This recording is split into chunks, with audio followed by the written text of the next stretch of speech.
Labdien! Labdien! Tā ir Mārča mamīte, mazais Mārcītis. Paldies! Maziņais augstīgs. Jā, paldies. Jā, tas galvenais. Varbūt tieši tā zeķīte būs tā, kas palīdzēs viņam to siltumīgi saglabāt un to veselību atgūt. Šito es nodīju vakarā pa pusstundu, tad taps otra tūlīt. Tas rada ļoti lielu prieku. Tā ir tāda pacelātība. Mēs jau katrs iedodam tādu mazu bišķiņu, un tas beigās ir šausmīgi daudz. Liels tas devums visām Latvijas slimnīcām. Mēs it kā esam svešas cilvēki, bet tādas forši, tā jauki, kad mēs uz viena viļņa esam. Uz viena viļņa esot un ar cēlu mērķi palīdzēt bērniņiem, kuri atsteigušies pirms laika, tā radās Sirds siltuma darbnīca. Ilze no Nīderlandes bija pirmā adītāja. Viņa nejauši sociālajos tīklos uzzināja par Lindu un viņas meitiņu Loti. Viņa piedzima 270 kg, 35 centimetri. Tad, kad mēs iznācām no slimnīcas ārā un meitenīti, tad mums arī pilnīgi skaidra doma bija tāda, kad ļoti trūkst tādas drēbītes vispār un zeķītes un cepurītes. Un tad mēs izdomājām, kāpēc, lai mēs neuztaisītu kaut ko tādu skaistu un nesaicinātu daudz meitenes kopā, lai palīdzētu šādiem bērniņiem. Nīderlandieši arī Nepālai ir liels projekts un Indijai, bet es esmu Latvija. Nav jādzīvo fiziski savā valstī, ir jādzīvo ar sirdi savā valstī. Bildīte ar mazās Lotes kājiņu spēja uzrunāt daudzus. Ar grafiskā dizaina idejām iesaistījās arī Rūta, vēlāk radās mājaslapa, ko uztur Lindas brālis. Tur var atrast pamācības un svarīgu informāciju par notiekošo.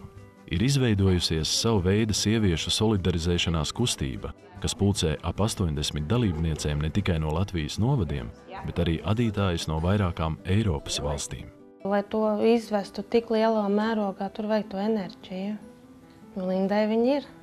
Dzīju rokdarbnieces pērk pašas, un arī pasta izdevumi nāk no ģimenes budžeta. Taču tagad parādījušies atbalstītāji, kuri mēģinās viņas nodrošināt ar krāsainajiem dzīpariem. Motivācija adīt katrai sievietei ir sava, vai tā būtu personīgā pieredze vai aizrāvusi cēlā ideja. Ļoti daudz darīts, nekas nebūtu tā, ka vienkārši kaut ko papūst un tas viss aizietu. Faktiski ir tā, ka arvien vairāk meitenes pievienojās tad, kad pie viņām brauc un reāli izstāsta, kādi tie bērni ir un ko viņiem vajag un kā viņi vispār izskatās. Tāpēc, kad priekšlaikas dzimis bērns neko daudz neizsaka parastam cilvēkam. Pastāst par to cepurīti, kapucīti. Tad nav cepurīte vajadzīga? Jā. Te ir tā galviņa, kā stāv. Viņam uzvelk to cepurīti, te komplektiņam. Un tad šo te bizīti viņu ieliek iekšā, tā nabas sētas funkcijas, tā mazulītim, ka viņš rociņās var turēt. Bet šeit viņam jau te ir kapucīte, viņam to cepurīti nevajag.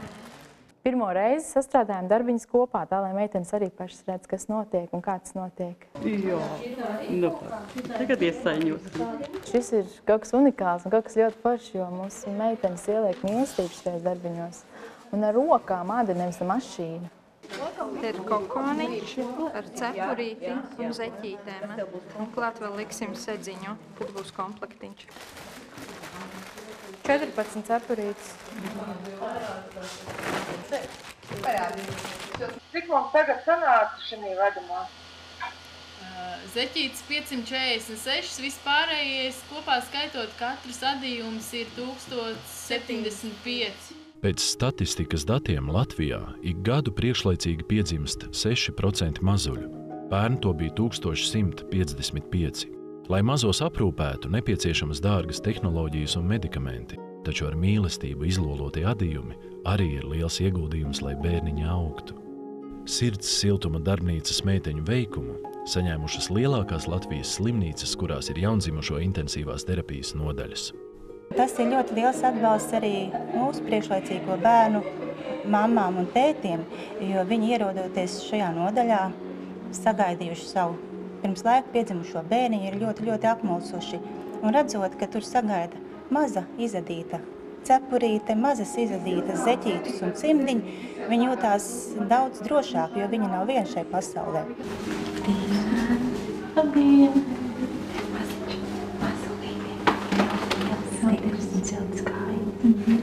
Jūs to kaut ko viņa arī esat mēģinājusi? Jā, es viņai lieku iekšā un baroju. Jā. Un ir forši grēti.